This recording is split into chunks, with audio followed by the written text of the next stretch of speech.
Spooky, scary times are upon us again, and what's better than a good horror movie? A bunch of good horror movies. So I watched every A24 horror movie and ranked them. So let's get into it. Even though this movie looks like a product of infinite scrolling, I decided to give it a watch. And that's primarily to Chance the Rapper being one of the main leads and Zazie Beetz being the other one. This movie is kind of a slasher, but they also managed to slip in a werewolf somehow, just a little werewolf in there. Honestly, this whole movie was really forgettable for me. I don't really remember that much. It really came off more so corny than funny, and it was supposed to come off as funny instead of scary. So I don't know. It just didn't work. I don't think this was a good movie. I'm gonna be honest. It was not a good movie. Slice is a bad movie. Tusk is a bad movie, but it's meant to be a bad movie, I think. Tusk feels more like a comedy with some graphic imagery than a horror movie. A man interviews another man for his podcast, but is bit by a spider and nursed back to health by the interviewee. However, it gets a lot more sinister pretty quickly. I like the lead, Justin Long, a lot. He's pretty funny. He's been in a lot of like Comedy Central movies, like comedy movies in the past. So seeing him drafted into these horror comedies is really enjoyable. Recently, he was actually in Barbarian, which is, you know, a pretty new horror movie, and he was the comedy relief guy basically in it, but he still had a meaningful role. I'm glad this movie was made in 2014. Let me explain. I think it worked better being cheesy looking because it's pretty hard to take it seriously. So when it's kind of cheesy looking, it's easier to not take it so seriously and then still get this horror aspect of it while it's still being kind of comedic. And that drops the viewer's guard so that they can get shocked when the shocking stuff actually happens. I remember when I found this movie, it was a product of infinite scrolling. I just wanted to watch something and it was new and popular. The story follows a couple going to a fertility doctor, but the doctor's kinda sus. A couple twists and turns along the way as our lead character unravels the mystery of what's really going on here. The lead, Alana Glazier, plays a very serious role, which is weird because I'm not used to that at all. Going from something like Broad City or other comedy things into this, it's just a little weird. I don't know if that really takes away from the film, but it's just something I had to say. The movie was fine, nothing special, it's fine. This one's odd. The story follows a cursed dress that moves victim to victim in its weird retail hell. Do you wear the dress, or does the dress wear you? This movie has a really unique style with really ghoulish looking characters. We have this weird retail world with really deep colors, an eerie soundtrack, and just a creepy world that's being created here. We have weird magazine montages. We have the store opening up. We have the TV advertisements that are just incredibly creepy. I mean, what is this? What is this? What is this wave thing that they're doing? It's too much. It's too much. It's very creepy. It feels like the dress is being worshipped as this deity in its own weird retail corner of the world. It's really weird. It's a weird movie, but it's cool and I like it. A pretty good movie, good characters, and an interesting plot. It Comes at Night is a struggle between humans and disease. It definitely seems like it's supposed to be a monster movie, but it isn't. All of the trailers and the movie posters, all of it just alludes to there being some kind of entity that only comes out at night. I mean, that's really what it seems like, right? It's not though. Maybe it's just me, but that's what I expected. I'm okay with it not being a monster movie. I mean, we wanted it. We wanted something crazy to happen, but that wasn't the case. And if that's what you expect going into this, well, that kind of sucks because you might expect more from the movie and then it never happens and that might suck. But if you manage to get this far without seeing the trailers or anything, I implore you just go watch the movie without the expectations of there being something crazy that happens. Because what happens in the movie is good. If you don't have these expectations, it's a pretty good movie. Climax is quite a wild ride. A crew of dancers are at a party and are unknowingly drugged. There are so many characters in this movie, maybe like 15 or something, and all of them actually have personality and are given multiple different chances to explore that personality. The beginning scenes are just, you know, really this. They're talking to a camera and answering questions. And there are also scenes in the movie that pan from character to character, or from groups really, talking about different characters from their perspective. So you don't only get, you know, information about characters, you also get information about characters from other characters, seeing the perspective of a character from their own perspective and somebody else's, which is actually pretty cool. It's really interesting. The film is filled with dancing, fighting, and adult content, sometimes meshed into the same scene. Some of the dance scenes are like really long. I mean, I'm talking 3+ minutes. This is definitely cool if you like it, but it felt like it really dragged on a bit for me personally. I liked it at first, but then it just like never ended. The atmosphere that this movie creates is crazy. I mean, it's crazy. It's really wild. At one point, there's a kid locked up in a different room on LSD, screaming for his mother. So every single time the camera follows somebody that leaves the main room, you're just greeted with this little kid screaming for his mom. It's chilling. I mean, that's a lot. That's a lot to take in every 10 minutes. There's these contortionist dancers just pushing their bodies past their limits, just honestly looking like possessed victims. All of that comes together for the climax of the movie, this atmosphere of this hellish landscape, screaming in pain on the floor, people just, you know how it is. It's pretty wild. A mother and daughter are trapped in a broken down car with some sort of monster beast outside. Solid movie, kind of slow at times, but pretty solid overall. I definitely found myself, you know, caring more about the relationship between the mother and daughter than the actual monster attacking. It just didn't feel as tense as the relationship did. It's hard to make a movie that capitalizes on only 2 characters in a confined space, even with, you know, a monster circling around.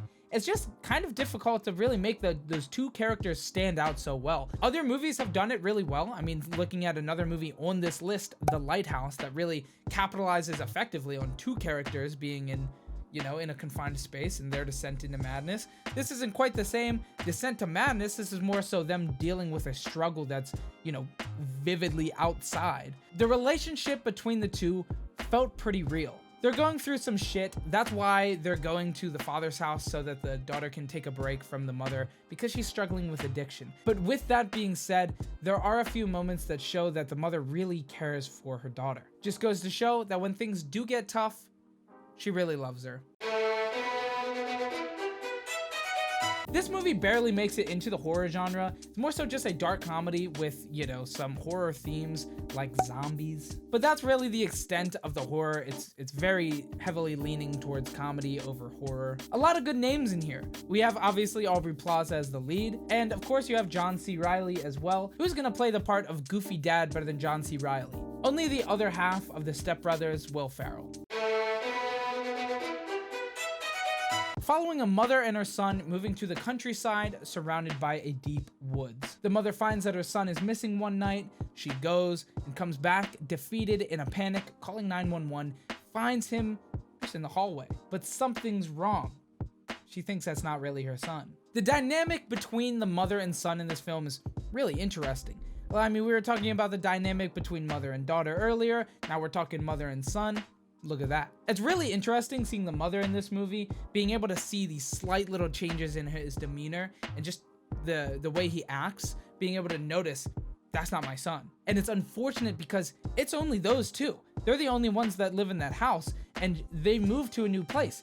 She doesn't know anybody. So the only person she has to lean on for some kind of problem like this is him. But he's not really him. That would be unbelievably hard to deal with. It would make you go crazy, and it does. The kid in this movie is chilling, just really creepy. He's always staring, just acting creepy. It's just weird. He just acts like a little creepy little horror movie kid. If you like horror movies with creepy little kids, there you go. This is a good one.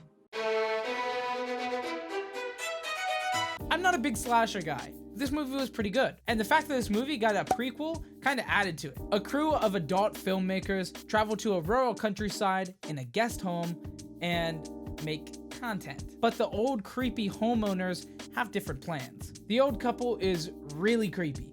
The old guy walks around with a shotgun and just blasting, and the lady is just insane. And the prequel actually goes more in depth on the old lady because that's what it is. The prequel is about the old lady. Mia Goth and Jenna Ortega did a really good job here. I mean, they play essentially opposite characters. One is a quiet little church mouse, and one is an adult film star. Pretty different, but they both do really well. It's a good movie. It's a good movie. A rather artsy film starring Jake Gyllenhaal. The premise here is that our lead guy finds a look-alike in a movie, tracks him down, and they swap places. It's pretty interesting seeing the significant other of the swapped places people really being able to pick apart, oh, this is not the same person, even though they look the exact same and have the same voice. It's pretty crazy. Actually, I think they had a different voice. I don't remember. This movie's cool because when I was looking at some reviews and stuff about it, a lot of people have different opinions on how it is. There's theories and there's, symbolizations of like the spider and stuff that really changes from person to person. So this is one of those movies that you can be watching the whole movie with another person right here. It's just another guy right here. We're watching the exact same movie, and you both could have different opinions on the movie. That's something I really like about movies, and this one does that. An unconventional horror film with strange fluidity. The film follows a young woman at a boarding school, and the boarding school has some weird stuff going on, some devil worshipping, some stuff, some normal boarding school stuff. The thing about this movie is that it's kind of hard to follow, as it actually shows two different timelines of the same character 9 years apart. I think you could definitely not pick up on this the first one time going around, maybe even the second time if you didn't already know it. It's unique and cool, and I like the style, the approach to it. However, I think it's probably not executed as well as it could be. Yeah, it got kind of messy. The fluidity of this movie is kind of weird, and just the structure is very odd, very confusing. I think it's kind of off-putting, but if you like that style, then it's cool. It's definitely unique. I'll give it that much. It's unique. I'm glad to see something out of the box, but it was really hard to follow. Another artsy film, this time starring Scarlett Johansson. A movie about a succubus that wants to change her path. Unfortunately, it's just not in the cards for her. It's a very interesting watch. It's pretty slow, but then you're just brought right back into it with a really eerie succubus ritual scene. I don't even really understand how to explain it without giving it all away. There are things that you just need to see to understand. I like the ending a lot. I won't spoil it, but I think you should probably give this one a watch. It's really weird, and yeah, but I think it's cool. It's definitely cool. This is the newest film on the list. While recording this video, it's still in theaters. Pearl is the prequel to X, shining a light on Pearl, the old lady in X. It shines a light on her backstory, and quite a backstory it is. It's a bit strange that it's the same lead actress in both. Mia Goth plays Pearl in this movie, and she also plays the star actress from the other movie. However, it does make sense, as in X, she says, "You remind me of me." That's all well and good, but it's still kind of confusing. But it's very apparent that it's taking place in this other time, so it's obviously that it's not that same actress portraying the same character, but it's still kind of weird. Nearly the first half, probably over half, is really just character building, but that's okay because when things start to happen, when the slow burn starts to take effect, it is crazy thing after crazy thing after brutal scene after a lot of stuff. And once it starts to happen, things just don't really stop for the rest of the movie. And even just the ending scene, like the credit scene, is eerie and cool and unique, and it's a good watch. I like this movie. I liked it a lot. It was good. Hey, we did it. We're in the top 10. Hey, if you're still here, thanks for watching. That's it. Let's get back into the video. A movie pitting stupid kids against a group of neo-Nazis. Green Room follows a punk band that goes to play a show at a neo-Nazi bar. Then there's a murder, and the owners put them in a green room until they can figure out what happened. The kids do some dumb shit in this movie. I mean, they're really dumb. I think they take a really poor approach to almost every scenario that happens in the movie. But I guess playing in a neo-Nazi bar in the first place was probably a bad idea. It's a really good, realistic horror movie film, and I liked it. I liked it a lot. I just realized I said movie film. A little redundant. Another really recent movie, as of time of me recording this. This movie is something else, constantly messing with the viewer, making them feel like what is going on? The ending scene is unforgettable. Unforgettable. I mean, it's probably one of the most insane scenes that I've seen in any movie. The actors and actresses in this movie really made it so good. The lead actress was amazing, dealing with all these scenarios realistically, I think. Maybe a little bit too at ease, you know, kind of shrugging off some stuff, but I think overall did a really good job at encapsulating the fear and terror that she should probably have. Also, Rory Kinnear, the guy that played every man basically, was amazing. I mean, he played so many roles, he played well. It's just really good. The first thing she does when she gets on her getaway is go out and explore some, and runs into a mysterious scenario of a guy running at her. Pretty creepy, so she goes away. And then while she's out, she runs into another chance encounter. What I'm saying is this movie moves quick. So much in succession, so quick. I feel like you're just on edge and at the edge of your seat the entire film. I think it's really good. Another thing that I love about this movie is the scenery.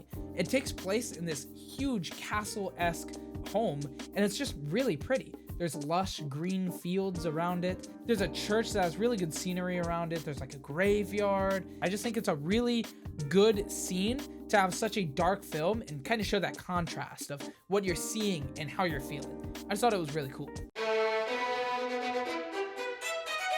A break from the more serious movies for a chance to talk about this comedy horror. A couple go to a hurricane party hosted by one of the two couples' friend group, and the other one just doesn't know anybody that's there, and she's kind of shy. They play a game, some shit goes down, and then they fight amongst themselves. Seeing this drama-filled group dealing with this scenario. And it's a scenario that I think if other friend groups were in, they would probably act pretty similarly, fighting against themselves, maybe picking an outside marauder to pin the blame on, or just, you know, blaming somebody else in the group, or the outsiders of the group. The ending reveal is really unique too. If you know, you know.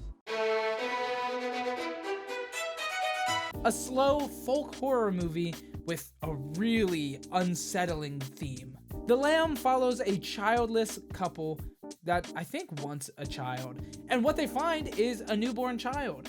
However, this newborn child is half lamb, half human hybrid. Really creepy, man. And as we go through the movie, it gets creepier and creepier. It's just a chilling movie. And the fact that it's subbed really ties me into the movie. Like a subbed movie, I can't really look away. When you watch something subbed, I feel like you're more honed in, and I was very honed in during this movie. Later on, they even introduce a new character into the mix, and seeing their reaction to how they're fostering this half-human, half-lamb hybrid is really, really good. It's a bit slow, but it all builds up into this ending that's just carefully crafted. Some of the imagery at the end is just I don't want to look at it, but I want to. I can't look away. It's wild. I gotta find some new words. I just say wild and crazy. It's an interesting concept brought to life with an amazing cast, really good cinematography, and just well done. Really good execution. This religious psychological horror focuses on Maud, an at-home nurse, overseeing a new patient. Maud wishes to save this patient and push her on the path of God, which she recently has chosen after some tragedy. The whole movie primarily stays in the same setting of the house and really focuses on only the two characters, Maud and her patient, and it feels really lonely and secluded. I think the SFX really adding to the sound of the wind, house noises, it really makes you feel more secluded and lonely, which is good because overall taking more so that lonely aspect which Maud is doing as she's alone on this mission to push her patient onto the path of God. Maud sees signs from God in this movie. However, you can really take it however you want. You could think it's a delusion, or you can see it as real signs from God. It's up to the interpretation of the viewer, which is, once again, something that I like in movies. An unsettling, kind of not even horror, more so thriller experience. The killing of a sacred deer follows a somewhat normal family as they start coming down with strange symptoms. It's almost just a dark comedy, a dark, awkward comedy, but the way the actors barely use expression and the cinematography and the music, it just brings it all into like this chilling, unsettling horror archetype. But it's weird because a lot of the time you don't think that that's how a character would react to a scenario. There was this one scene, Dad, I can't feel my legs. That's it. That's it. It's so weird. It's so weird. It's like so weird. Sometimes there's just no emotion. It's really strange. If you haven't seen this one, I really recommend you do. But that's all of these movies now. We're in the top 5, baby. We're in the top 5 now, baby. You better be watching these movies. Willem Dafoe and Robert Pattinson star in this dark, gritty, black and white film. The two play two vastly different lighthouse keepers who teeter between friendship and fighting. A struggle for power, sometimes fighting with monologues, and sometimes just fighting. Drinking, spreading tales of sirens, loneliness. These characters are put through a lot as they continue to tumble down this descent of madness until they eventually snap. I usually wouldn't be for the black and white stylistic approach. However, I don't think it really took away anything from the film while adding this dark, gritty tone. I like it this time. A film by the same director as The Lighthouse, Robert Eggers' The Vivitch, a powerful, slow burn film with a strong ending. I mean, the last scene is just really good. I mean, the last scene's crazy. It's a big payoff for the film, but I was wanting more. Honestly, I was wanting more mostly the whole film. The couple of scenes we had that were really prominent horror scenes were really good, but I really wish we would have had a couple more, or at least the ending scene could have been a little bit longer. With that being said, what was in the film was really good, and even though I wanted more, I think what we got was really good. The first of the two Ari Aster films on this list, Midsommar. Is it Midsommar or Midsommar? I was saying Midsommar, and then people looked at me like I was being a little prick, like a little snobby prick when I said Midsommar. So hey, we'll say Midsommar. But is it Midsommar? I don't know. Midsommar follows a couple and friend group that travel to a Swedish festival. A retreat for research and fun is quickly turned darker and darker as things progress. The scenery and cinematography in this movie are phenomenal. A whole cult of 30 plus people wearing the same white robes, dancing and frolicking around these lush green fields with mountains in the background and giant tattooed buildings. It's really mystifying. The cast of characters is really good as well. Each one has personality and actually are real characters. I mean, they're not characters that you just don't care about. They're real characters. And the ending, crazy. The second Ari Aster film, Hereditary, is a chilling horror that follows a cursed family navigating loss and tragedy. Annie and her family unravel secrets that show the truth behind their ancestry and learn that they're part of something really dark and disturbing. This slow burn is filled with amazing scenes throughout that take you right to the ending that brings it all together. Hereditary is one of the most horror movies on this list. The main SFX and music in general is this jarring beat-like sound that's played in the background of a lot of different scenes and really adds a lot of tension. It makes you feel just so tense, like something is happening, even if something's not very visually happening on the screen. If you haven't seen this movie yet, what are you doing? Go, after subscribing. Well, that's all the movies on the list. I hope you enjoyed the video. If you're still here, what's your favorite movie on the list? Bye.